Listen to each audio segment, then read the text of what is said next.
40 metre per second తొలి వేగముతో ఒక రాయిని నిట్ట నిలువుగా పైకి విసిరివేయబడింది.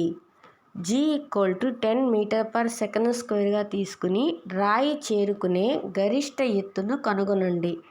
అలాగే రాయి పొందిన నికర స్థానభ్రంశము మరియు మొత్తము దూరము ఎంత? ఇక్కడ చూడండి, కొంత తొలి వేగంతో రాయిని నిట్ట నిలువుగా పైకి విసిరారంట. అయితే అది చేరుకునే గరిష్ట ఎత్తు ఎంత, స్థానభ్రంశం ఎంత, దూరం ఎంత అన్నారు.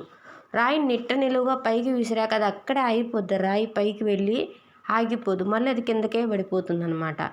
అంటే అక్కడ ఏమి ఇచ్చాడు, తొలి వేగం ఇచ్చాడు, గురుత్వ త్వరణం విలువ ఇచ్చాడు. అయితే గరిష్ట ఎత్తును కనుక్కోమన్నాడు. h=u²/2g మనకుండే ఫార్ములా.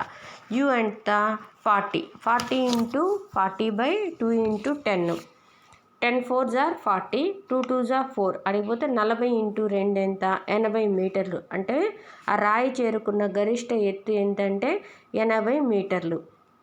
ఇప్పుడు స్థానభ్రంశం అన్నాడు. స్థానభ్రంశం అంటే ఏంటంటే తొలి బిందువుకు మధ్య దూరం స్థానభ్రంశం అవుతుంది. ఇప్పుడు మనం ఒక రాయిని పైకి విసిరామంటే అది మళ్ళీ ఎక్కడికి చేరుద్ది, కిందకే భూమి మీదే పడుతుంది. సో అక్కడ స్థానభ్రంశం అనేది 0 అయిపోయింది.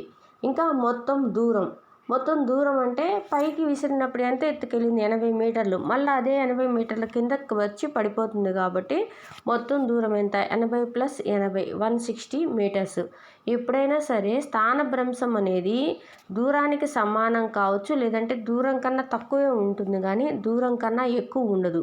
సరళ రేఖా మార్గంలో వెళ్తున్న వస్తువు సమవేగంతో పోతుంది అనుకున్నప్పుడు దాని దూరం ఎంత ఉంటుందో స్థానభ్రంశం కూడా అంతే ఉంటుంది.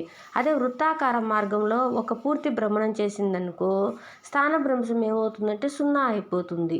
అట్లాగే ఇప్పుడు గరిష్ట ఎత్తు చేరుకుని మళ్ళీ కిందకి అదే పాయింట్ దగ్గర పడింది కాబట్టి ఇక్కడ స్థానభ్రంశం అనేది 0 అయిపోయింది. అంటే స్థానభ్రంశం 0 అవ్వచ్చు, దూరానికి సమానం కావచ్చు, లేదంటే దూరానికైనా తక్కువగా ఉంటుంది స్థానభ్రంశం అనేది.